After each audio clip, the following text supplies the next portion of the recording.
Hi dears, welcome to Suje's lifestyle. ಹೇಗಿದ್ದೀರಾ?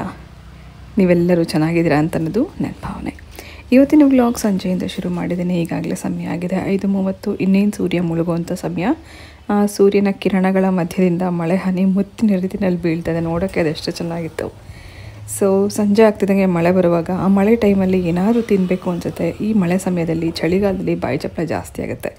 So ಈ ಥರದ ಒಂದು ಸಮಯಕ್ಕೋಸ್ಕರ ಒಂದು ಟೀ ಟೈಮ್ ಸ್ನ್ಯಾಕ್ಸ್ ನಿಮ್ಮ ಜೊತೆಗೆ ಶೇರ್ ಮಾಡ್ತಾಯಿದ್ದೀನಿ. ಇದು ಬರೀ ಟೀ ಟೈಮ್ ಸ್ನ್ಯಾಕ್ಸ್ ಅಷ್ಟೇ ಅಲ್ಲ, 3 ವಿಧದಲ್ಲಿ ಹೆಲ್ದಿಯಾಗಿ ಕೂಡ ನೀವು ಇದನ್ನು ಮಾಡ್ಕೋಬೋದು. ಮಕ್ಕಳ ಡಬ್ಬಿಗೆ ಹಾಗೆ ಲಂಚಿಗೆ ಈ ಥರದಕ್ಕೆಲ್ಲ ಮಾಡ್ಕೊಳ್ಳೋವಂಥ ವಿಧಾನ, ಕೆಲವು ಟಿಪ್ಸ್ನ ನಿಮ್ಮ ಜೊತೆಗೆ ಶೇರ್ ಮಾಡ್ತೀನಿ. ಅದ್ರ ಜೊತೆಗೆ ಇತ್ತೀಚೆಗೆ ಬಂದಂಥ ಕೆಲವು ಕಮೆಂಟ್ ಬಗ್ಗೆನೂ ನಾನು ಉತ್ತರ ಕೊಡಬೇಕು ಅಂತ ಅಂದ್ಕೊಂಡಿದ್ದೀನಿ. ಸುಮಾರು ಸತಿ ನಾವೇನಾದ್ರು ಒಂದು ಹೊಸದಾಗಿ ಒಂದು ಟಾಪಿಕ್ ಇಟ್ಕೊಂಡು ಮಾತಾಡ್ತಿದ್ದೀವಿ ಅಂದರೆ ಅದರದ್ದು ಡೆಪ್ತ್ ಏನು ಅಂತ ಅರ್ಥ ಮಾಡ್ಕೊಳ್ದೆ ಏನು ಬೇಡವಾಗಿರೋ ಪ್ರಶ್ನೆಗಳನ್ನು ಕೇಳೋವಂಥವರಿಗೆ ಇವತ್ತಿನ ಬ್ಲಾಗಲ್ಲಿ ನಾನು ಉತ್ತರ ಕೊಡಬೇಕು ಅಂತ ಅಂದ್ಕೊಂಡಿದ್ದೀನಿ. Keep watching. ಸೋಯಾ ಚಂಕ್ಸ್ ನಾನು 3/4 ಗಂಟೆ ಮುಂಚೆನೇ ಬಿಸಿ ನೀರು ಹಾಕಿ ನೆನೆಸಿ ಇಟ್ಕೊಂಡಿದ್ದೆ. ಚೆನ್ನಾಗಿದ್ದು ನೆಂದಿರೋ ಅಂಥ ಸೋಯಾ ಚಂಕ್ಸ್ನ ನೀರೆಲ್ಲ ಸಪ್ರೇಟ್ ಮಾಡಿ ಇಟ್ಕೊಳ್ಳೋಣ.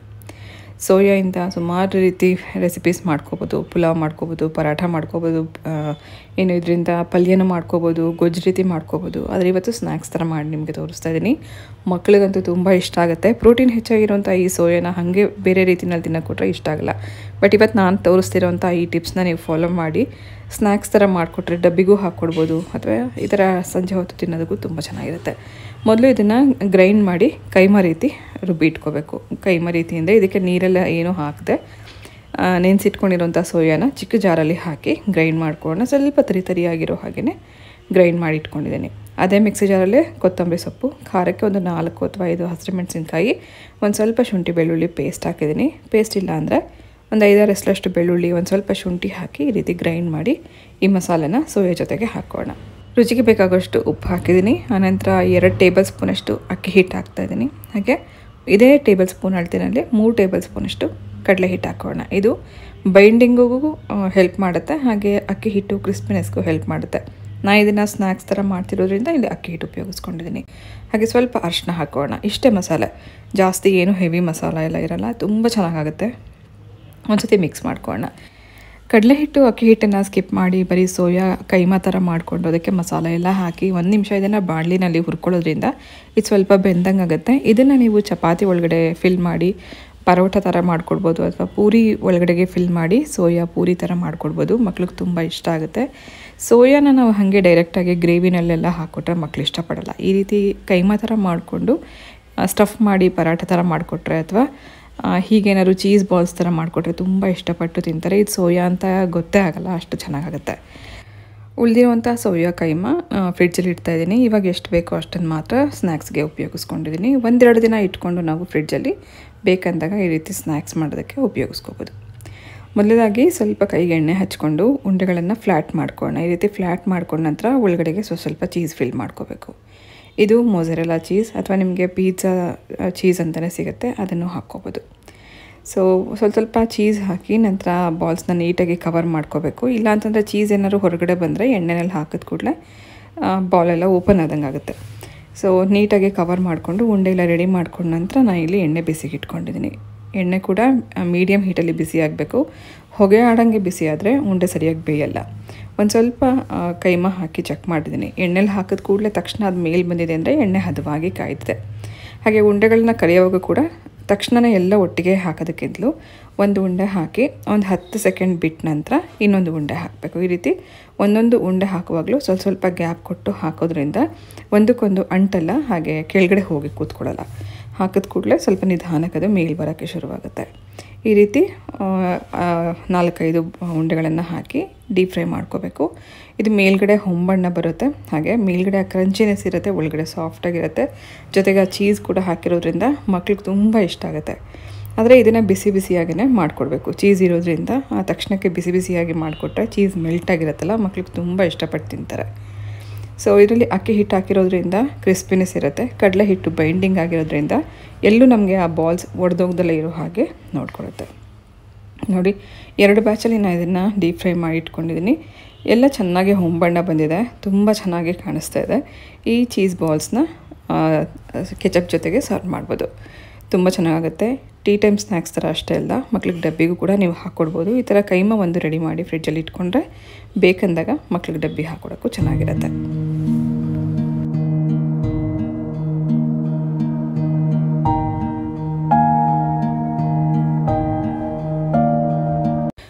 ಆಯಿಲ್ ಇಷ್ಟಪಡಲ್ಲ, ಡೀಪ್ ಫ್ರೈ ಇಷ್ಟಪಡಲ್ಲ ಅಂತನೋರಿಗೆ ಇನ್ನೊಂದು ವಿಧಾನ ಅಂತಂದರೆ ಏರ್ ಫ್ರೈಯರಲ್ಲಿ ಮಾಡ್ಕೋಬೋದು. ಇದಕ್ಕೆ ಒಂದು ಸ್ವಲ್ಪ ಎಣ್ಣೆ ಸ್ಪ್ರೇ ಮಾಡಿದ್ದೀನಿ ಅಷ್ಟೇ. ಸುಮಾರು 1 ಸ್ಪೂನಷ್ಟು ಎಣ್ಣೆ ನಾನಿಲ್ಲಿ ಉಪಯೋಗಿಸ್ಕೊಂಡಿದ್ದೀನಿ. ಇದು ಸ್ವಲ್ಪ ಫ್ಲ್ಯಾಟ್ ಮಾಡಿದ್ದೀನಿ, ಯಾಕಂದರೆ ಏರ್ ಫ್ರೈಯರಲ್ಲಿ ಮಾಡಬೇಕಾದ್ರೆ ನೀಟಾಗಿ ಅದು ಎಲ್ಲ ಕಡೆಗೂ ಬೇಯಲಿ ಅಂತ ಅನ್ನೋಕ್ಕೋಸ್ಕರ ಸ್ವಲ್ಪ ಒಡೆ ರೀತಿಯಲ್ಲಿ ತಟ್ಟಿಬಿಟ್ಟು ಪ್ಯಾನಲ್ಲಿಟ್ಟು ಏರ್ ಫ್ರೈ ಮಾಡ್ತಾಯಿದ್ದೀನಿ. ಇದನ್ನು 10 ನಿಮಿಷಕ್ಕೆ ನಾನು ಏರ್ ಫ್ರೈ ಮಾಡಲಿಕ್ಕೆ ಟೈಮ್ ಸೆಟ್ ಮಾಡಿದ್ದೀನಿ. ಸೊ ಏರ್ ಫ್ರೈಯಲ್ಲಿ ಮಾಡುವಾಗ ಹೀಟ್ನ ಸ್ವಲ್ಪ ಕಡಿಮೆ ಇಟ್ಕೋಬೇಕು. ನಾನು ಹಾಲು ಕಾಯಕ್ಕಿಟ್ಟು ಆನಂತರ ಇದನ್ನು ಏರ್ ಫ್ರೈಯರಲ್ಲಿ ಫ್ರೈ ಮಾಡಲಿಕ್ಕೆ ಇಟ್ಟಿದ್ದೆ. ಹಾಲು ಕಾಯುವಷ್ಟು ಟೈಮಲ್ಲಿ ನಿಮಗೆ ಆ ಕಡೆ ಸ್ನ್ಯಾಕ್ಸ್ ಕೂಡ ರೆಡಿ ಆಗುತ್ತೆ. ಅಂದರೆ ಸಂಜೆ ಹೊತ್ತು ನೀವೊಂದು ಕಾಫಿ ಅಥವಾ ಟೀ ಮಾಡ್ಕೊಳ್ಳೋಷ್ಟು ಸಮಯದಲ್ಲಿ ಈ ಥರ ಸ್ನ್ಯಾಕ್ಸ್ ನೀವು ಎಣ್ಣೆನೇ ಬಳಸದೆ ಮಾಡ್ಕೋಬೇಕು ಅಂದರೆ ಏರ್ ಫ್ರೈಯಲ್ಲೂ ಮಾಡ್ಕೋಬೋದು. ಪ್ರೋಟೀನ್ ಹೆಚ್ಚಾಗಿರುವಂಥ ಎಲ್ಲ ರೆಸಿಪೀಸ್ ನಾನು ಇತ್ತೀಚೆಗೆ ಹೆಚ್ಚಾಗಿ ಪ್ರತಿದಿನ ಮಾಡ್ತಾಯಿರ್ತೀನಿ. ಮೊಳಕೆ ಬಸ್ಲಿಕ್ಕೆ ಕಡಲೆಕಾಳು ಇಟ್ಟಿದ್ದೀನಿ. ಕಡಲೆಕಾಳಿಂದ ಬೆಳಗ್ಗೆ ಬ್ರೇಕ್ಫಾಸ್ಟ್ಗೆ ಮಾಡ್ಕೊಳ್ಳೋಣ ಅಂತ ಹೇಳಿ. ಹಾಗೆ ಇಲ್ಲಿ ಏರ್ ಫ್ರೈಯಲ್ಲಿ ಮಾಡಬೇಕಾದ್ರೆ ಒಂದು ಸೈಡ್ ಬೆಂದ ಮೇಲೆ ಇನ್ನೊಂದು ಕಡೆಗೂ ತಿರುಗಿಸಿ ಇಡಬೇಕು. ಇಲ್ಲಿ ನಾನು ಸ್ವಲ್ಪ ಮಿಸ್ಟೇಕ್ ಮಾಡಿದೆ. ಏನಂದರೆ ಟ್ರೇಗೆ ಒಂದು ಸ್ವಲ್ಪ ಎಣ್ಣೆ ಹಚ್ಚಬೇಕಾಗಿತ್ತು ಅಥವಾ ಒಂದು ಬಟರ್ ಶೀಟ್ ಏನಾದ್ರು ಹಾಕಬೇಕಾಗಿತ್ತು. ಹಾಗಾಗಿ ಸ್ವಲ್ಪ ಅದು ಅಂಟ್ಕೊಂಡಂಗಾಗುತ್ತೆ. ಎಲ್ಲನೂ ಇನ್ನೊಂದು ಸೈಡ್ ತಿರುಗಿಸ್ಬಿಟ್ಟು ಮತ್ತು ಇನ್ನೊಂದು 5 ನಿಮಿಷಕ್ಕೆ ನಾನು ಇದನ್ನು ಏರ್ ಫ್ರೈ ಮಾಡಲಿಕ್ಕೆ ಇಡ್ತಾಯಿದ್ದೀನಿ. ಸೊ ಈ ಕಡೆ ಹಾಲು ಕಾಯ್ದಿದೆ, ಆ ಕಡೆ ಸ್ನ್ಯಾಕ್ಸ್ ಕೂಡ ರೆಡಿಯಾಗಿದೆ. ಹೀಗೆ 10 ನಿಮಿಷದಲ್ಲಿ ನಿಮಗೊಂದು ಸ್ನ್ಯಾಕ್ಸ್ ರೆಡಿಯಾಗುತ್ತೆ. ಮೊದಲೇ ಪ್ರಿಪೇರ್ ಮಾಡಿ ಫ್ರಿಡ್ಜಲ್ಲಿ ಇಟ್ಕೊಂಡಿದ್ರೆ. ನಾವು ಪ್ರಿಪೇರ್ ಮಾಡಿರೋಂಥ ಸೋಯಾ ಕೀಮಾ ಮ್ಯಾಕ್ಸಿಮಮ್ ನಿಮಗೆ 2 ದಿನ ಇರುತ್ತೆ. ಅದರ ಮೇಲೆ ಇಟ್ಟರೆ ಸ್ವಲ್ಪ ಲೈಟಾಗಿ ಹುಳಿ ಬಂದಂಗೆ ಆಗುತ್ತೆ. ನೀವು ಅದನ್ನು ಅಷ್ಟರಲ್ಲಿ ಪರಾಟಾಗೆ ಅಥವಾ ಈ ಥರ ಸೋಯಾ ಕೀಮಾ ಬಾಲ್ಸ್ ಗ್ರೇವಿ ಮಾಡೋದಕ್ಕೆ ಅಥವಾ ಕೈಮಾ ಸಾರು ಆ ಥರ ಮಾಡೋದಕ್ಕೆ, ಈ ಥರ ಸ್ನ್ಯಾಕ್ಸ್ ಮಾಡಲಿಕ್ಕೆ ಉಪಯೋಗಿಸ್ಕೋಬೋದು. ಸೊ ಆಯಿಲ್ ಫ್ರೀ ಸ್ನ್ಯಾಕ್ಸ್ ಏನಾದ್ರು ತಿನ್ನಬೇಕು ಅಂತ ಅನಿಸಿದ್ರೆ ಖಂಡಿತ ನೀವು ಈ ಥರ ಏರ್ ಫ್ರೈ ಕೂಡ ಮಾಡ್ಕೋಬೋದು. ಸಾಯಂಕಾಲದ ಕಾಫಿ ಟೈಮಲ್ಲಿ 10 ನಿಮಿಷಕ್ಕೆ ನಿಮಗಿದು ರೆಡಿ ಆಗುತ್ತೆ.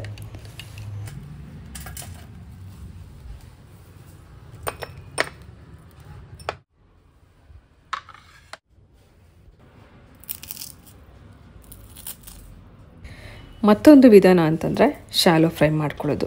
ಟಿಕ್ಕಿ ಥರ, ಅಂದರೆ ನೀವು ಕಟ್ಲೆಟೆಲ್ಲ ತಿಂದಿರ್ತಾರಲ್ಲ ಆ ಥರ ಮಾಡ್ಕೊಳ್ಳೋವಂಥ ವಿಧಾನ ನಾನು ನಿಮಗೆ ತೋರಿಸಿದ್ದೀನಿ. ಇದೇ ಸೋಯಾ ಕೈಮಾ ಉಪಯೋಗಿಸ್ಕೊಂಡು. ಸೊ ಶಾಲೋ ಫ್ರೈ ಮಾಡುವಾಗ ಸುಮಾರು ಒಂದು 2 ಅಥವಾ 3 ಟೇಬಲ್ ಸ್ಪೂನಷ್ಟು ಎಣ್ಣೆ ಬೇಕಾಗುತ್ತೆ. ಇದಕ್ಕೂ ಕೂಡ ಎಣ್ಣೆ ಕಡಿಮೆ ಹಿಡಿಯುತ್ತೆ. ಸೇಮ್ ನಾವು ಆವಾಗಲೇ ಉಂಡೆ ಮಾಡುವಾಗ ಹೇಗೆ ಕೈಗೆ ಸ್ವಲ್ಪ ಎಣ್ಣೆ ಹಚ್ಕೊಂಡು ಫ್ಲ್ಯಾಟ್ ಮಾಡ್ಕೊಂಡ್ವಾ, ಅದೇ ರೀತಿಯೇ ಸ್ವಲ್ಪ ಫ್ಲ್ಯಾಟಾಗಿ ಇದನ್ನು ಟಿಕ್ಕಿ ಶೇಪಲ್ಲಿ ರೆಡಿ ಮಾಡಿಕೊಂಡು ನಂತರ ಇದನ್ನು ಶಾಲೋ ಫ್ರೈ ಮಾಡ್ತಾಯಿದ್ದೀನಿ. ಡೀಪ್ ಫ್ರೈ ಎಣ್ಣೆ ಜಾಸ್ತಿ ಇದೆ ಅಂತ ಅನ್ಸೋರಿಗೆ ನೆಕ್ಸ್ಟ್ ಈ ಥರ ಮಾಡ್ಕೋಬೋದು, ಶಾಲೋ ಫ್ರೈ ಮಾಡ್ಕೋಬೋದು. ಇದು ಬೇಡ ಅಂತಂದರೆ ಏರ್ ಫ್ರೈ ಮಾಡ್ಕೋಬೋದು. ಟಿಕ್ಕಿ ಥರ ಮಾಡ್ತಿರೋ ರೀಸನ್ ಏನಂತಂದರೆ ನಾನು ಇದನ್ನು ಚಾಟ್ಸ್ ಥರ ಸರ್ವ್ ಮಾಡೋಣ ಅಂತ ಅನ್ನೋ ಒಂದು ಆಸೆ ಇತ್ತು. ಅದಕ್ಕೋಸ್ಕರ ಈ ಥರ ಪ್ರಿಪೇರ್ ಮಾಡ್ತಾಯಿದ್ದೀನಿ. ನೀವು ಹೊರಗಡೆ ಎಲ್ಲ ಚಾಟ್ಸ್ ತಿಂದಿರುವಾಗ ಅದಕ್ಕೆ ಸ್ವೀಟ್ ಚಟ್ನಿ, ಖಾರ ಚಟ್ನಿ ಮತ್ತು ಸ್ವೀಟ್ ಮೊಸರು ಎಲ್ಲ ಹಾಕ್ಕೊಡ್ತಾರಲ್ಲ ಆ ಥರ ನೀವು ಮಾಡ್ಕೋಬೋದು. ಸೊ ಒಂದು ಚಾಟ್ಸ್ ತಿಂದಷ್ಟೇ ತೃಪ್ತಿ ನಿಮಗೆ ಆಗುತ್ತೆ. ಇದನ್ನು 2 ಕಡೆಗೂ ಈ ರೀತಿ ಹೊಂಬಣ್ಣ ಬರೋವರೆಗೂ ಸಣ್ಣ ಊರಿನಲ್ಲಿ ಬೇಯಿಸ್ಕೋಬೇಕು. ಈ ರೀತಿ ಸಣ್ಣ ಊರಿನಲ್ಲಿ ಬೇಯಿಸುವಾಗ ಚೆನ್ನಾಗಿ ಒಳಗಡೆವರೆಗೂ ಬೇಯುತ್ತೆ. ಸ್ವೀಟ್ ಮೊಸರು ಮಾಡ್ಕೊಳ್ಳೋದಕ್ಕೆ ಸ್ವಲ್ಪ ಗಟ್ಟಿ ಇರುವಂಥ ಮೊಸರಿಗೆ 1 ಅಥವಾ 2 ಸ್ಪೂನಷ್ಟು ಸಕ್ಕರೆ ಹಾಕಿ ಚೆನ್ನಾಗಿ ಇದನ್ನು ಬೀಟ್ ಮಾಡ್ಕೊಳ್ಳೋಣ. ಸ್ವೀಟ್ ಮೊಸರು ಹಾಕ್ಕೊಂಡು ಮಾಡ್ಕೊಳ್ಳೋವಂಥ ರೆಸಿಪಿ ಯಾವ್ಯಾವುದು ಅಂದರೆ ದಹಿ ವಡೆ ನಾವು ತಿಂದಿರ್ತೀವಲ್ಲ ಅದೇ ಥರ ಒಂದು ಟೇಸ್ಟ್ ಕೊಡುತ್ತೆ. ಸೊ ಹೊಂಬಣ್ಣ ಬರೋವರೆಗೂ ಚೆನ್ನಾಗಿ ಇದನ್ನು ಸಣ್ಣ ಊರಿನಲ್ಲಿ ಬೇಯಿಸ್ಕೊಂಡ ನಂತರ ಇದು ಸರ್ವಿಂಗ್ ಮಾಡುವಂಥ ಟೈಮಲ್ಲಿ ಈ ಟಿಕ್ಕಿ ಮೇಲೆ ಅಥವಾ ಕಟ್ಲೆಟ್ ಮೇಲೆ ಸ್ವೀಟ್ ಮೊಸರು ಹಾಕ್ಕೋಬೋದು. ಆನಂತರ ಇದ್ರ ಮೇಲೆ ಸ್ವೀಟ್ ಚಟ್ನಿ, ಖಾರ ಚಟ್ನಿ ಹಾಕ್ಬೋದು. ಬಟ್ ನನ್ನ ಹತ್ರ ಇವಾಗ ಚಟ್ನಿ ಖಾಲಿಯಾಗಿದೆ, ಅದಂದರೆ ಮಾಡೇ ಇಲ್ಲ. ಅದಕ್ಕೋಸ್ಕರ ನಾನು ಇದನ್ನು ಸೇವ್ ಜೊತೆಗೆ ಸರ್ವ್ ಮಾಡ್ತಿದ್ದೀನಿ. ಫೈನ್ ಸೇವ್ ಬರುತ್ತಲ್ಲ, ಸಣ್ಣಗಿರೋಂಥ ಸೇವ್, ಅದನ್ನು ಹಾಕಿ ಕೊಡ್ಬೋದು. ದಾಳಿಂಬೆ ಬೀಜ ಹಾಕಿ ಕೊಡ್ಬೋದು. ಸಿಂಪಲ್ ಆ್ಯಂಡ್ ಈಸಿಯಾಗಿ ಮಾಡ್ಕೊಳ್ಳೋವಂಥ ವಿಧಾನ ನಾನು ನಿಮಗೆ ಇವತ್ತು ತೋರಿಸ್ತಾ ಇದ್ದೀನಿ. ಸೊ ಈ 3 ವಿಧದಲ್ಲಿ ಸ್ನ್ಯಾಕ್ಸ್ನ ನೀವು ಈ ಸೋಯಾನ ಉಪಯೋಗಿಸ್ಕೊಂಡು ಮಾಡ್ಕೋಬೋದು. ಇದರಲ್ಲಿ ನಿಮ್ಗೆ ಯಾವುದೇ ಇಷ್ಟ ಆದರೂ ಎಲ್ಲನೂ ಟೇಸ್ಟ್ ತುಂಬಾ ಚೆನ್ನಾಗಾಗುತ್ತೆ. Must try recipe. ಮಕ್ಕಳಿಗೆ ಇಷ್ಟ ಆಗುವಂಥ ವಿಧಾನ, ಆಯಿಲ್ ಇಷ್ಟಪಡ್ದಲೇ ಇರುವಂಥ ಅವರಿಗೆ ಮಾಡುವಂಥ ವಿಧಾನ, ಹಾಗೆ ಸ್ನ್ಯಾಕ್ಸ್ ತಿನ್ನಬೇಕು, ಹೊರಗಡೆ ಹೋಗಿ ಚಾಟ್ಸ್ ತಿನ್ನಬೇಕು ಅಂತನವ್ರಿಗೆ ಈ ಕೆಲವು ಟಿಪ್ಸ್ ನಿಮಗೆ ಯೂಸ್ ಆಗುತ್ತೆ ಅಂತ ಅಂದ್ಕೊಂಡಿದ್ದೀನಿ. ಈ ರೆಸಿಪಿ ನೀವು ಒಮ್ಮೆ ಟ್ರೈ ಮಾಡಿ. ಕೆಲವೊಂದು ಸೂಕ್ಷ್ಮ ವಿಚಾರಗಳ ಬಗ್ಗೆ ನಾನು ಯಾವಾಗಲಾದ್ರೂ ಬ್ಲಾಗಲ್ಲಿ ಮಾತಾಡಿದಾಗ ಸುತ್ತಿ ಬಳಸಿ ವಾಪಸ್ ನನಗೆ ಬಂದು ಹೊಡೆಯುತ್ತೆ ಅಂತಾರಲ್ಲ, ಹಾಗೆ ಏನಾದ್ರು ವಿಚಾರದ ಬಗ್ಗೆ ಸೂಕ್ಷ್ಮವಾಗಿ ಏನಾದ್ರು ಹೇಳೋಕ್ಕೆ ಟ್ರೈ ಮಾಡ್ತೀನಿ. ಆದರೆ ಜನ ಅದನ್ನು ತಗೊಳ್ಳೋಂಥ ರೀತಿ ಹೆಂಗಿರುತ್ತೆ ಅಂದರೆ, ರೀಸೆಂಟಾಗಿ ನಾನೊಂದು ಸೈಲೆಂಟ್ ಡಿವೋರ್ಸ್ ಬಗ್ಗೆ ಹೇಳಿದ್ದೆ, ಟೈಟಲಲ್ಲಿ ಹಾಕಿದ್ದೆ, ಥಂಬ್ನೇಲಲ್ಲಿ ಕೂಡ ಹಾಕಿದ್ದೆ. ಯಾಕೆಂದರೆ ಆ ವಿಡಿಯೋದಲ್ಲಿ ಕೆಲವೊಂದು ಮುಖ್ಯ ವಿಚಾರಗಳ ಬಗ್ಗೆ ನಾನು ಅಲ್ಲಿ ಹೇಳಿದ್ದೆ. ಎಷ್ಟೋ ಜನಕ್ಕೆ ಗೊತ್ತಿರಲ್ಲ. ಮುಂಚೆ ನಾವೇನು ಮಾಡ್ತಿದ್ವಿ ಅಂದರೆ ಎಲ್ಲ ಲೇಡೀಸ್ ಅಕ್ಕಪಕ್ಕದ ಮನೆಗಳಲ್ಲಿ ಹೋಗಿ ಕೂತ್ಕೊಂಡು ಮಾತಾಡ್ತಿದ್ವಿ, ಮನಸ್ಸಲ್ಲಿರುವಂಥ ಮಾತನ್ನ ಹೊರಗಡೆ ಹಾಕ್ತಿದ್ವಿ, ಕೆಲವೊಂದು ವಿಚಾರಗಳನ್ನ ತಿಳ್ಕೊತಾ ಇದ್ವಿ, ಚರ್ಚೆ ಮಾಡ್ತಿದ್ವಿ. ನಾನು ಕೂಡ ಎಷ್ಟೋ ಸತಿ ಎಂಬ್ರಾಯ್ಡ್ರಿ ಕ್ಲಾಸ್ಗೆಲ್ಲ ಹೋಗ್ಬೇಕಾದ್ರೆ ಸುಮಾರು 8-10 ಜನ ಒಟ್ಟಿಗೆ ಲೇಡೀಸ್ ಹೋಗ್ತಾ ಇದ್ವಿ. ಎಂಬ್ರಾಯ್ಡ್ರಿ ಕ್ಲಾಸ್ಗೆ ಸುಮಾರು 8-10 ಜನ ಒಟ್ಟೊಟ್ಟಿಗೆ ಹೋಗ್ತಾ ಇದ್ವಿ. ಹೋದಾಗ ಸುಮಾರು ಒಂದೂವರೆ ಗಂಟೆ ಕ್ಲಾಸಲ್ಲಿ ಅದೆಷ್ಟು ವಿಚಾರಗಳನ್ನು ನಾವು ಚರ್ಚೆ ಮಾಡ್ತಿದ್ವಿ. ನಾನು ಎಷ್ಟೋ ವಿಷಯಗಳನ್ನ ಅವಾಗ ತಿಳ್ಕೊಂಡೆ, ಸ್ವಲ್ಪ ಓಪನ್ ಅಪ್ ಆದೆ. ಹಾಗೇನೆ ಕೆಲವರನ್ನ ಬೆರ್ತಾಗ, ಕೆಲವು ವಿಚಾರಗಳನ್ನ ಮಾತಾಡುವಾಗ ನಮ್ಗೆ ಎಷ್ಟೋ ವಿಷಯಗಳು ಗೊತ್ತಾಗುತ್ತೆ ಅನ್ನೋದ್ರ ಒಂದು ಉದ್ದೇಶ ಇಟ್ಕೊಂಡು ನಾನು ಅವತ್ತೊಂದು ಸೀರಿಯಸ್ ಟಾಪಿಕ್ ಬಗ್ಗೆ, ಒಂದು ಸೀರಿಯಸ್ ನೋಟ್ ಬಗ್ಗೆ ಅವತ್ತು ಚರ್ಚೆ ಮಾಡಿದ್ದೆ. ಅಂದರೆ ಸೈಲೆಂಟ್ ಡಿವೋರ್ಸ್ ಹೆಂಗಿರುತ್ತೆ ಅಂತ. ಈ ಡಿವೋರ್ಸ್ ಅನ್ನೋ ಒಂದು ಪದಕ್ಕೆ ಜನ ಒಂದೇ ಅರ್ಥ ಮಾಡ್ಕೊಂಡಿರೋದು ಅದು ಸಪ್ರೇಟ್ ಆಗಿರೋದು ಅಥವಾ ಬೇರೆ ಇರೋದು ಅಂತ. ಅದು ಯಾವಾಗ ಆ ವಿಡಿಯೋ ಹಾಕಲಿ ಆದ ತಕ್ಷಣವೇ ಬಂದಂಥ ಕಮೆಂಟ್ಸ್ ಹೆಂಗೆ ಅಂದರೆ, ನಿಮ್ಮ ಹಸ್ಬೆಂಡ್ ಎಲ್ಲಿ, ನಿಮ್ಮ ಹಸ್ಬೆಂಡ್ ಹೆಲ್ತ್ ಹೆಂಗಿದೆ, ಅವ್ರು ಎಲ್ಲಿದ್ದಾರೆ, ಯಾಕೆ ತೋರಿಸ್ತಾ ಇಲ್ಲ ವಿಡಿಯೋದಲ್ಲಿ ಇದೆ. ಅದನ್ನೇ ಹೇಳಿದ್ದು, ಸುತ್ತಿ ಬಳಸಿ ವಾಪಸ್ ನನ್ನ ಬುಡಕ್ಕೆ ಬಂದು ಬೀಳ್ತಾ ಇದೆ ಅಂತ. ಹಸ್ಬೆಂಡ್ ಬಗ್ಗೆ ಕೇಳ್ತಾ ಇದ್ರಲ್ಲ, ಸುಮಾರು ಜನಕ್ಕೆ ಹಸ್ಬೆಂಡ್ ಬಗ್ಗೆ ತಿಳ್ಕೊಳ್ಳೋ ಇಂಟ್ರೆಸ್ಟ್. ಆ ಟಾಪಿಕ್ ಬಂದ ತಕ್ಷಣವೇ ಹಸ್ಬೆಂಡ್ ಎಲ್ಲಿ ಅಂತ. ಹಸ್ಬೆಂಡ್ ಆರಾಮಾಗಿದ್ದಾರೆ, ಅವ್ರ ಪಾಡಿಗೆ ಅವ್ರ ಲೈಫ್ನ ಲೀಡ್ ಮಾಡ್ತಿದ್ದಾರೆ. ಅಂದರೆ ಅವರ ರಿಟೈರ್ಮೆಂಟ್ ಲೈಫ್ ಏನಿದೆ ಪೀಸ್ಫುಲ್ಲಾಗಿ ಅವ್ರ ಲೈಫ್ನ ಲೀಡ್ ಮಾಡ್ತಿದ್ದಾರೆ. ಅಂದರೆ ಯಾವುದೇ ಟೆನ್ಷನ್ ಇಲ್ದಂಗೆ ಆರಾಮಾಗಿದ್ದಾರೆ, ಮನೇಲೇ ಇದ್ದಾರೆ. ಆದರೆ ಅವ್ರು ಯಾವುದಕ್ಕೂ ನನಗೆ ವಿಡಿಯೋಗೆ ಸಪೋರ್ಟ್ ಮಾಡಲ್ಲ, ಅದಕ್ಕೋಸ್ಕರ ನಾನು ನಿಮಗೆ ತೋರ್ಸೋಕ್ಕಾಗಲ್ಲ. ಇದೊಂದು ವಿಷಯ ಅವ್ರು ತೋರಿಸ್ದೇ ಇದ್ದಿದ್ದಕ್ಕೂ ನಾನು ಹೇಳಿರೋದಕ್ಕೂ ಕಂಪೇರ್ ಮಾಡ್ಕೊಂಡ್ಬಿಟ್ಟು ನಾವಿಬ್ಬರು ಬೇರೆ ಬೇರೆ ಆಗ್ಬಿಟ್ಟಿದ್ದೀವಿ, ನಾವಿಬ್ಬರು ಸಪ್ರೇಟ್ ಆಗಿದ್ದೀವಿ ಅಂತ ಜನ ತಿಳ್ಕೊಂಡಿದ್ದಾರೆ. ಖಂಡಿತ ಹಾಗೇನೂ ಇಲ್ಲ. ಆದರೆ ಒಂದು ಟಾಪಿಕ್ ಬಗ್ಗೆ ನಾನು ಅವತ್ತು ಚರ್ಚೆ ಮಾಡಿದ್ದು, ನನ್ನ ತಕ್ಷಣ ತಿಳ್ಕೊಂಡಂಥ ವಿಷಯ ಅದು, ಅವತ್ತಿನ ದಿನನೇ ತಿಳ್ಕೊಂಡಂಥ ವಿಷಯ ಅದು. ಅದ್ರ ಬಗ್ಗೆನೇ ನಾನು ಅವತ್ತು ಅದನ್ನೇ ಟಾಪಿಕ್ ಆಗಿ ಇಟ್ಕೊಂಡು ಚರ್ಚೆ ಮಾಡಿದೆ. ಥಂಬ್ನೇಲಲ್ಲಿ ಅಥವಾ ಟೈಟಲಲ್ಲಿ ಹಾಕಿದ ಉದ್ದೇಶ, ಇವರೊಬ್ಬರು ಮೇಡಮ್ ಹೇಳಿದ್ದಾರೆ ನಾನು ವ್ಯೂಸ್ಗೋಸ್ಕರ ಇದನ್ನು ಮಾಡಿದ್ದೀನಿ ಅಂತ. ನೀವು ರೆಗ್ಯುಲರ್ ಆಗಿ ನನ್ನ ಬ್ಲಾಗ್ನ ಈಗಾಗಲೇ ನಾನು 5.5 ವರ್ಷದಿಂದ ನನ್ನ 2 ಪ್ಲೇ ಬಟನ್ ಕೂಡ ನಾನು ಇಲ್ಲಿ ಇಟ್ಕೊಂಡಿದ್ದೀನಿ, ಯೂಟ್ಯೂಬ್ ಮಾಡ್ಕೊಂಡು ಬರ್ತಿದ್ದೀನಿ. ನನ್ನ ನೇಚರ್ ಆಗಲಿ, ನನ್ನ ಕ್ಯಾರೆಕ್ಟರ್ ಆಗಲಿ, ಅಥವಾ ನಾನು ಮಾಡುವಂಥ ಬ್ಲಾಗಲ್ಲಿ ನಿಮ್ಗೆ ಎಲ್ಲಾದರೂ ಒಂದು ಡ್ರಾಮ್ಯಾಟಿಕ್ ಆಗಿದೆ ಅಥವಾ ವ್ಯೂಸ್ಗೋಸ್ಕರ ನಾನು ಈ ಥರ ಮಾಡ್ತಾ ಇದ್ದೀನಿ ಅಂತ ಅನ್ಸಿದ್ರೆ, ನಾನು ಇದಕ್ಕೆ ಮುಂಚೆನೇ 5 ವರ್ಷಕ್ಕೆ ಮುಂಚೆನೇ ಮಾಡಿರ್ತಿದ್ದೆ. ನಾನು ಇನ್ನೂ 1.3 ಲಕ್ಷದಲ್ಲೇ ಸಬ್ಸ್ಕ್ರೈಬರ್ಸ್ ಇರ್ತಿರ್ಲಿಲ್ಲ. 1,80,000 ಏನೋ ಇದೆ. ಇಷ್ಟೊತ್ತಿಗಾಗಲೇ 1 ಮಿಲಿಯನ್ ರೀಚ್ ಆಗ್ತಿತ್ತು. ಆ ಥರ ವ್ಯೂಸ್ಗೋಸ್ಕರ ಮಾಡಿಕೊಂಡು, ಡ್ರಾಮಾ ಮಾಡಿಕೊಂಡು, ಆ್ಯಕ್ಟಿಂಗ್ ಮಾಡಿಕೊಂಡು, ಸುಳ್ಳು ಹೇಳ್ಕೊಂಡು ಇನ್ನೇನಾರು ಮಾಡೋದಿದ್ರೆ, ಒಂದು ಸೀರಿಯಸ್ ಟಾಪಿಕ್ನ ಏನಾರು ನಾವು ಡಿಸ್ಕಸ್ ಮಾಡೋಕ್ಕೆ ಹೊರಟ್ರೆ ಸಮಾಜ ಹೆಂಗೆ ತೊಗೊಳತ್ತೆ ಅಂತ ನಾನು ಇವತ್ತು ನಿಮಗೆ ಎಕ್ಸ್ಪ್ಲೈನ್ ಮಾಡ್ತಾ ಇದ್ದೀನಿ. ಸಾಮಾನ್ಯವಾಗಿ ಎಲ್ಲರ ಮನೆಯಲ್ಲೂ ಇವಾಗ ಇರುತ್ತೆ ಈ ಸೈಲೆಂಟ್ ಡಿವೋರ್ಸ್. ಅಂದರೆ ಪದದ ಅರ್ಥ ಮಾಡ್ಸೋಕ್ಕೆ ನಾನು ನಿಮಗೆ ಟ್ರೈ ಮಾಡಿದೆ. ಎಷ್ಟೋ ಮನೆಗಳಲ್ಲಿ ಎಷ್ಟೋ ವರ್ಷಗಳು ಮಾತಾಡಿರಲ್ಲ, ಹೊಂದಾಣಿಕೆನೇ ಇಲ್ಲದೆ ಜೊತೆಲಿ ಇರ್ತಾರೆ. ಆಮೇಲೆ ಕೆಲವು ಕಟ್ಟುಪಾಡುಗಳು ಅಥವಾ ಮರ್ಯಾದೆ ವಿಷಯಕ್ಕೋ ಅಥವಾ ಜವಾಬ್ದಾರಿ ವಿಷಯಕ್ಕೋ ಹಿಂಗೆ ಬೇರೆ ಆಗಕ್ಕೆ ಇಷ್ಟಪಡದೆ ಒಟ್ಟಿಗೆ ಇರೋದಕ್ಕೆ ಸೈಲೆಂಟ್ ಡಿವೋರ್ಸ್ ಅಂತಾರೆ. ಕೆಲವರು ಬೇರೆ ಬೇರೆ ಇದ್ದರೂ ಸಮಾಜ ಅಂದರೆ ಗೌರ್ಮೆಂಟ್ ಪ್ರಕಾರ ಅಥವಾ ಪೇಪರ್ ಮೂಲಕ ಏನೋ ಡಿವೋರ್ಸ್ ಆಗದೇನೆ ಸಪ್ರೇಟ್ ಆಗಿರ್ತಾರೆ, ಇದಕ್ಕೆ ಸೈಲೆಂಟ್ ಡಿವೋರ್ಸ್ ಅಂತ ಹೇಳ್ತಾರೆ ಅಂತ ಅದನ್ನು ಕ್ಲಿಯರ್ ಕಟ್ಟಾಗಿ ನಾನು ಎಕ್ಸ್ಪ್ಲೈನ್ ಮಾಡಿದೆ. ಈ ವಿಷಯನ ನಾನು ಅವತ್ತು ಹೇಳಿದ ಮೇಲಕ್ಕೆ ಸುಮಾರು ಜನ ನಮ್ಮಲ್ಲಿ ಏನೋ ಮನೋಭಾವನೆ ಇದೆ ಅಥವಾ ನಮ್ಮಲ್ಲಿ ಏನೋ ಒಂದು ಮನಸ್ತಾಪ ಇದೆ, ನಾವು ಬೇರೆ ಆಗಿದ್ದೀವಿ ಅಂತೆಲ್ಲ ಅಂದ್ಕೊಂಡಿದ್ದಾರೆ. ಇದು ಯಾವುದೂ ಅಲ್ಲ. ಟಚ್ ವುಡ್ ನಿಮ್ಮ ಮನೆಗಳಲ್ಲಿ ಎಲ್ಲ ಹೆಂಗೆ ಗಂಡಸರು ನಿಮ್ಮನ್ನು ಅರ್ಥ ಮಾಡಿಕೊಂಡು ಚೆನ್ನಾಗಿ ಬಾಳಿಸ್ತಿರ್ಬೋದು, ಆದರೆ ಎಷ್ಟೋ ಮನೆಗಳಲ್ಲಿ ಈ ಥರ ಇರುತ್ತೆ ಅಂತ ಹೇಳಿದೆ. ಇದಕ್ಕೆಲ್ಲ ಒಂದು ಎಕ್ಸಾಂಪಲ್ ಕೊಡಲಾ? ಈ ಸೈಲೆಂಟ್ ಡಿವೋರ್ಸ್ ಅನ್ನೋದನ್ನು ನಾನು ತಿಳ್ಕೊಂಡ್ಮೇಲೆ ಆ ಒಂದು ಸನ್ನಿವೇಶ ನನಗೆ ಜ್ಞಾಪಕಕ್ಕೆ ಬಂತು. ಯಾವ ಸನ್ನಿವೇಶ ಅಂದರೆ, ನಮ್ಮ ತಾತ ಅಜ್ಜಿ ಒಂದು ದಿನಕ್ಕೂ ನಾವು ಮಾತಾಡಿದ್ದನ್ನು ನಾನು ನೋಡೇ ಇಲ್ಲ. ಯಾಕೆ ಅಂದರೆ ಅವರಿಬ್ಬರು ಮಾತಾಡ್ತಾನೆ ಇರ್ತಿರ್ಲಿಲ್ಲ. ಯಾವುದೋ ಒಂದು ಸೀರಿಯಸ್ ವಿಷಯಕ್ಕೆ ಒಂದೇ ಮನೇಲಿ ಇದ್ರೂ ಕೂಡ ಒಬ್ರಿಗೊಬ್ರು ಮಾತಾಡ್ತಾ ಇರಲಿಲ್ಲ. ಈ ಟಾಪಿಕ್ ನಾನು ಎತ್ಕೊಂಡಾಗ ನನಗೆ ಫಸ್ಟ್ ಜ್ಞಾಪಕಕ್ಕೆ ಬಂದಿದೆ ನಮ್ಮ ತಾತ ಅಜ್ಜಿ ವಿಷಯ. ನಮ್ಮ ತಂದೆ ಇದೆಲ್ಲ ಅವ್ರ ಅಪ್ಪ ಅಮ್ಮ. ಸೊ ಇವಾಗ ನೀವು ಹೇಳ್ಬೋದು ಇದನ್ನೆಲ್ಲ ಯಾಕೆ ಸೋಷಿಯಲ್ ಮೀಡಿಯಾದಲ್ಲಿ ಅಥವಾ ಈ ಥರ ಪ್ಲ್ಯಾಟ್ಫಾರ್ಮಲ್ಲಿ ಚರ್ಚೆ ಮಾಡ್ತಿದ್ದೀರಾ ಅಂತ. ಚರ್ಚೆ ಮಾಡ್ದಲೇ ಇರುವಂಥ ತಪ್ಪಿನ ಒಂದು ವಿಷಯ ಏನಲ್ಲ, ಒಂದು ಸಾಮಾನ್ಯವಾದಂಥ ವಿಷಯ, ತಿಳ್ಕೊಬೇಕಾಗಿರೋಂಥ ವಿಷಯ. ನಮ್ಮ ತಾತ ಸಾಯೋದಕ್ಕೆ ಒಂದಿನ ಮುಂಚೆ ಆ ಹೆಂಗ್ಸ್ ಎಲ್ಲಿ ಅಂತ ಕೇಳಿದ್ರು, ಅಂದರೆ ನಮ್ಮ ಅಜ್ಜಿ ಎಲ್ಲಿ ಅಂತ ಕೇಳಿದ್ರು. ಸಾಯೋದಕ್ಕೆ ಮುಂಚೆ ಒಂದ್ಸತಿ ಅವ್ರ ಜೊತೆ ಮಾತಾಡಬೇಕು ಅಂತನೋ ಒಂದು ಉದ್ದೇಶ ಇತ್ತು ಅಂತ ಅನ್ಸುತ್ತೆ ನಮ್ಮ ತಾತಂಗೆ. ನಮ್ಮ ಅಜ್ಜಿ ಅವ್ರ ಮಗಳ ಮನೇಲಿದ್ರು, ಮಗಳ ಮನೆಯಿಂದ ಕರೆಸಿದ್ರು. ಸಾಯೋದಕ್ಕೆ ಮುಂಚೆ ತಾತ ಅವನ್ನ ಒಂದ್ಸತಿ ಮಾತಾಡ್ಸಿದ್ರು, ಹೆಂಗಿದ್ಯಾ ಅಂತನೋ ಏನೋ, ಅಜ್ಜಿ ಆ ತಾತನ ಹೆಂಗಿದ್ಯಾ ಅಂತನೇನೋ ಮಾತಾಡ್ಸಿದ್ರು. ನಮ್ಗೆ ಇದುವರೆಗೂ ಗೊತ್ತಿಲ್ಲ. ರೈಟ್ ನಾವು ನಾನು ನಿಮ್ಗೆ ಇಷ್ಟು ದೊಡ್ಡವಳಾಗಿದ್ದೀನಿ, ನನಗೆ ಇದುವರೆಗೂ ಗೊತ್ತಿಲ್ಲ ನಮ್ಮ ತಾತ ಅಜ್ಜಿ ಇಷ್ಟು ವರ್ಷ ಯಾಕೆ ಮಾತಾಡ್ತಿರ್ಲಿಲ್ಲ ಅಂತ. ಯಾವುದೋ ಒಂದು ಸೀರಿಯಸ್ ವಿಷಯ ಇದ್ದೇ ಇರುತ್ತೆ. ಸೊ ಈ ಥರ ಎಷ್ಟೋ ಮನೆಗಳಲ್ಲಿದೆ. ಅಂದರೆ ಅವಾಗೆಲ್ಲ ಯಾವ ಡಿವೋರ್ಸ್ ಇಲ್ಲ, ಜೊತೇಲಿ ಇರ್ತಾರೆ, ಮಾತಾಡಲ್ಲ ಅಥವಾ ಹೊಂದಾಣಿಕೆ ಇಲ್ಲದಲೇ ಇರುವಂಥದಕ್ಕೆ ಸೈಲೆಂಟ್ ಡಿವೋರ್ಸ್ ಅಂತ ಹೇಳ್ತಾರೆ. ಅದೊಂದು ಟಾಪಿಕ್ ಬಗ್ಗೆ ನಾನು ಅವತ್ತೊಂದು 4 ಲೈನ್ ಹೇಳಿದೆ. ನನಗೆ ಅದು ಆ ಟಾಪಿಕ್ ಅದು ವಿಷಯ ಗೊತ್ತಾಗಿದೆ ನನಗೆ. ಅಂದರೆ ಅದನ್ನು ಸೈಲೆಂಟ್ ಡಿವೋರ್ಸ್ ಅಂತ ಹೇಳ್ತಾರೆ, ಆ ಥರ ಇರೋದಕ್ಕೂ ಸಪ್ರೇಟ್ ಆಗದೆ ಒಟ್ಟಿಗೆ ಇರೋದಕ್ಕೆ ಸೈಲೆಂಟ್ ಡಿವೋರ್ಸ್ ಅಂತ ಹೇಳ್ತಾರೆ ಅಂತನ್ನೋದನ್ನು ಒಂದು ಸಮಜಾಯಿಷಿ ಕೊಡೋದಕ್ಕೋಸ್ಕರ ಅವತ್ತು ಹೇಳಿದೆ. ಅಷ್ಟನ್ನು ಅರ್ಥ ಮಾಡಿಸೋ ಅಷ್ಟೊತ್ತಿಗೆ ನಿಮಗೆ ಎಲ್ಲ ಸುತ್ತಕೊಂಡು ನನಗೆ ನನ್ನ ಬುಡಕ್ಕೆ ಬಂದಂಗೆ ಆಯ್ತಿದ್ದು. ಹಾಗಾಗಿ ನಾವೇನಿಲ್ಲ, ಆರಾಮಾಗಿದ್ದೀವಿ. ಮನೇಲೇ ಇದ್ದಾರೆ ಹಸ್ಬೆಂಡ್. ಅವರು ವೀಡಿಯೋಗೆ ಬರೋಕ್ಕೆ ಇಷ್ಟಪಡಲ್ಲ. ಮುಂಚೆಯಿಂದನೂ ಗೊತ್ತು.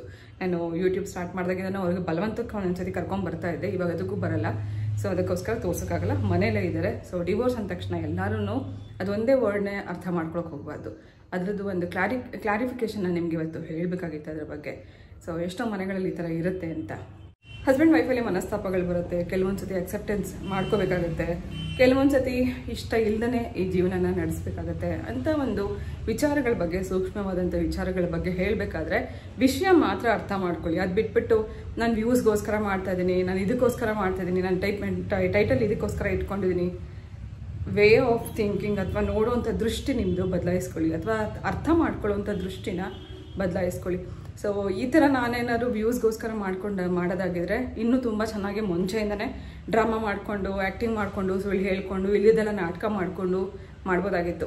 ಆ್ಯಸ್ ಇಟ್ ಈಸ್ ನಾನು ಹೆಂಗಿರ್ತೀನೋ ಹಂಗಂಗೆ ಬಂದು ವಿಡಿಯೋ ಮಾಡ್ತಿರ್ತೀನಿ. ಯಾವುದೇ ಮೇಕಪ್ ಇರಲ್ಲ. ಈ ಬಟ್ಟೆ ನೀವು ನೋಡ್ತಿರ್ಬೋದು, ಸುಮಾರು 2 ವರ್ಷ 3 ವರ್ಷದಿಂದ ಹಾಕೋತಿದ್ದೀನಿ. ದಿನಕ್ಕೆ ಒಂದೊಂದು ಬಣ್ಣದ ಬಟ್ಟೆ ಹಾಕ್ಕೊಂಡು ಬಣ್ಣದ ಮಾತಾಡ್ತಾ ವ್ಲಾಗ್ ಮಾಡ್ಬೋದಾಗಿತ್ತು. ಆದರೆ ಸೀರಿಯಸ್ ಟಾಪಿಕ್ ಬಗ್ಗೆ ನಾನು ಏನಾದ್ರು ಹೇಳ್ತಿರ್ತೀನಿ ಅಂತಂದರೆ ಅದನ್ನು ಅರ್ಥ ಮಾಡ್ಕೊಳ್ಳೋಕೆ ಪ್ರಯತ್ನ ಪಡಿ ಅಂತ ಹೇಳ್ತಿರ್ತೀನಿ ಅಷ್ಟೇ ಹೊರತು ವ್ಯೂಸ್ಗೋಸ್ಕರ ಖಂಡಿತ ಅಲ್ಲ. ಹಸಿದವ್ರಿಗೆ ಮಾತ್ರನೇ ಹಸುವಿನ ಕಷ್ಟ ಏನು ಅಂತ ಗೊತ್ತಾಗುತ್ತೆ, ಅಥವಾ ಹಸಿದವ್ರ ಕಷ್ಟ ಏನು ಗೊತ್ತಾಗುತ್ತೆ ಅಂತ. ಹಾಗೇನೆ ಕೆಲವು ವಿಷಯಗಳನ್ನ ಹೇಳಬೇಕಾದ್ರೆ ಆ ವಿಷಯಕ್ಕೆ ಸಂಬಂಧಪಟ್ಟಿದ್ದವ್ರಿಗೆ ಅಥವಾ ಆ ವಿಷಯನ ಅದನ್ನು ಏನು ಹೇಳ್ತಾರೆ ಅನುಭವಿಸ್ತಿರೋರಿಗೆ ಮಾತ್ರ ಅದು ಅರ್ಥ ಆಗುತ್ತೆ ಹೊರತು ಎಲ್ರಿಗೂ ಅರ್ಥ ಆಗಲ್ಲ.